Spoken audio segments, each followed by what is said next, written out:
Welcome back to my channel. If you are new here please subscribe my channel for more videos. आज हम बात करेंगे section 132 criminal procedure code की, जो कि बात करता है protection against prosecution for act done under proceeding sections. तो इस सेक्शन में बताया गया है कि जो पूर्ववर्ती धाराएं हैं, जो कि धाराएं हैं सेक्शन 129, 130, 31, 131। तो इस सेक्शंस के अंदर जो कार्रवाई की जा रही है, सशस्त्र बलों का यूज किया जा रहा है, आर्म फोर्स यानी कि बल का पूर्वक फोर्स का यूज करके क्या है जमापुर तितर बितर किया जा रहा है। तो उस केस में अगर किसी के अगेंस्ट क्या है कोई केस, क्रिमिनल केस जो है लगता है, तो वो कैसे लगेगा, तो उसमें क्या प्रोटेक्शन मिली हुई है। तो इसके बारे में ये सेक्शन बात करता है कि किसी कार्य के लिए जो धारा 129, 129, 130, 131 के अधीन किया गया तात्पर्य है किसी व्यक्ति के विरुद्ध कोई अभियोजन किसी दंड न्यायालय में, जहां ऐसा व्यक्ति सशस्त्र बल का कोई अधिकारी या सदस्य है, कि वह ऐसा व्यक्ति है जिसने कि आर्म फोर्स का यूज किया है, वहां केंद्रीय सरकार की मंजूरी के बिना संसिद्ध नहीं किया जाएगा। उसके ऊपर जो कोर्ट केस किया जाएगा वह केंद्र सरकार की मंजूरी लेने के बाद उसके खिलाफ क्या है कोई कोर्ट केस होगा।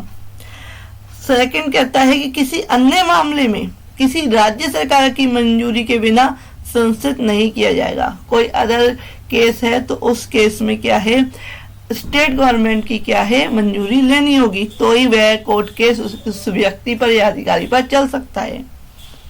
नेक्स्ट सबसेक्शन 2 कहता है कि उक्त धाराओं में से किसी के अधीन सद्भावना पूर्वक कार्य करने के लिए वाले मजिस्ट्रेट यानी कि कार्यपालक मजिस्ट्रेट पुलिस अधिकारी के बारे में धारा 129 और 130 के अधीन अपेक्षा के अनुपालन में सद्भावना पूर्वक कार्य करने वाले किसी व्यक्ति के बारे में, या सेक्शन 131 के अधीन सद्भावना पूर्वक कार्य करने वाले सशस्त्र बल के किसी अधिकारी के बारे में, कोई ऑफिसर के बारे में, या सशस्त्र बल का कोई सदस्य जिसे आदेश का पालन करने के लिए आवृत्त हो, उसके पालन में किए गए किसी कार्य के लिए उस सदस्य के बारे में यह ना समझा जाएगा कि उसने उसके द्वारा कोई अपराध किया है, कि किसी ऑफिसर के द्वारा, किसी मजिस्ट्रेट के द्वारा, या किसी ऐसे व्यक्ति के द्वारा जिसको ऑर्डर फॉलो करने के लिए कहा गया है, उसके द्वारा जो इस सेक्शन के अंदर कार्य किया जा रहा है,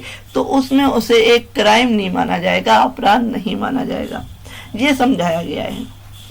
सबसेक्शन 3 कहता है कि इस धारा में और इस अध्याय के पूर्ववर्ती धाराओं में सशस्त्र बल पद से भूमि बल के रूप में क्रियाशील सेना, नौसेना और वायुसेना अभिप्रेत है।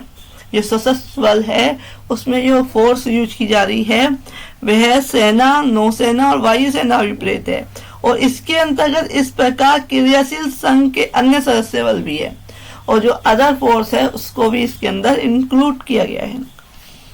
नेक्स्ट कहता है कि सशस्त्र बल के संबंध में अधिकारी से सशस्त्र बल के ऑफिसर के रूप में आयुक्त, राजपत्रित या वेतनभोगी व्यक्ति अभिप्रेत है, और इसके अंतर्गत कनिष्ठ आयुक्त ऑफिसर, वारंट ऑफिसर, पेटी ऑफिसर, अग्र आयुक्त ऑफिसर और राजपत्रित ऑफिसर भी है। जो अधिकारी कौन कौन से इंक्लूड है वो बताया गया है। सशस्त्र बल के संबंध में सदस्य से सशस्त्र बल के अधिकारी से भिन्न कोई अन्य सदस्य अभिप्रेत है। जो सदस्य है वह कोई अधिकारी नहीं है, कोई नॉर्मल पर्सन है, या उसको कोड जो है फॉलो करने के लिए इंस्ट्रक्शन दिए गए हैं उस ऑर्डर को, तो वह व्यक्ति अभिप्रेत है।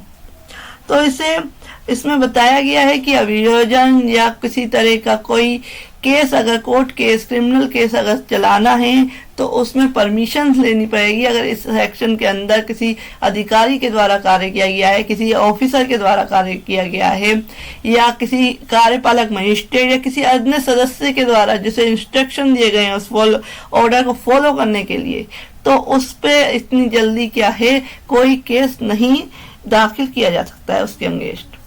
तो उसे इंग्लिश में समझते हैं, no prosecution against any person for any act purporting to be done under section 129, section 130 or section 131 shall be instructed in any criminal courts aspects. जो है with the section of the central government which such person in a officer and member of the armed force, with the section of the state government in any other case. यानी permission लेनी होगी केंद्र सरकार की या राज्य सरकार की तो केस किया जा सकता है। नेक्स्ट आते हैं सबसेक्शन 2 कहता है नो एग्जीक्यूटिव मजिस्ट्रेट और police officer acting under any of the said section in good faith. No person doing any act in good faith of compliance with the requisition under section 129 or section 130. Next ki no officer of the armed force acting under section 131 in good faith. Next ki no member of the armed force doing any act in obedience of any order which he was bound to obey, आज्ञा का पालन करने के लिए क्या है उस व्यक्ति को कहा गया है, shall be deemed to have thereby committed an offense, उसे ये नहीं समझा जाएगा कि उसने कोई अपराध किया है। In this section and in the preceding section of this chapter, the expression armed force meaning the military, navy and air force, operating and land force and including any other force, armed force of the union so operating, यानी इसके अंदर क्या है सेना, नौसेना, वायुसेना सब include है और अन्य जो सेनाएं हैं वो भी इंक्लूड हो सकती हैं। नेक्स्ट है कि officer in relation to the armed force meaning a person commission gazetted और इन पे as the officer of the armed force and including a junior commissioner officer and a warrant officer, a petty officer, a non-commissioned officer and a non-gazette officer. तो officer में क्या क्या include है ये बताया गया है। member in relation of the armed force mean a person in the armed force other than an officer, जो वह अधिकारी नहीं है उसको सदस्य कहा गया है जिसने कि उस ऑर्डर को फॉलो किया है। तो ये इस सेक्शन में 132 में जो है मेंशन किया गया है क्रिमिनल प्रोसीजर कोड में protection against prosecution for act done under proceeding section. इन जो धाराओं के अंदर कोई कार्य कर रहा है तो उसमें उसका बचाव कैसे किया जा सकता है, उसको अपराध नहीं माना जाएगा जो वह एक्ट कर रहा है। तो ये सारा मेंशन किया हुआ है कि केंद्र सरकार की और राज्य सरकार की भी परमिशन चाहिए अगर आपने किसी के खिलाफ केस करना है। तो प्रोटेक्ट किया गया है ऑफिसर्स को, कार्यपालक मजिस्ट्रेट को और किसी जो सदस्य ने जिसने हेल्प की है उसको।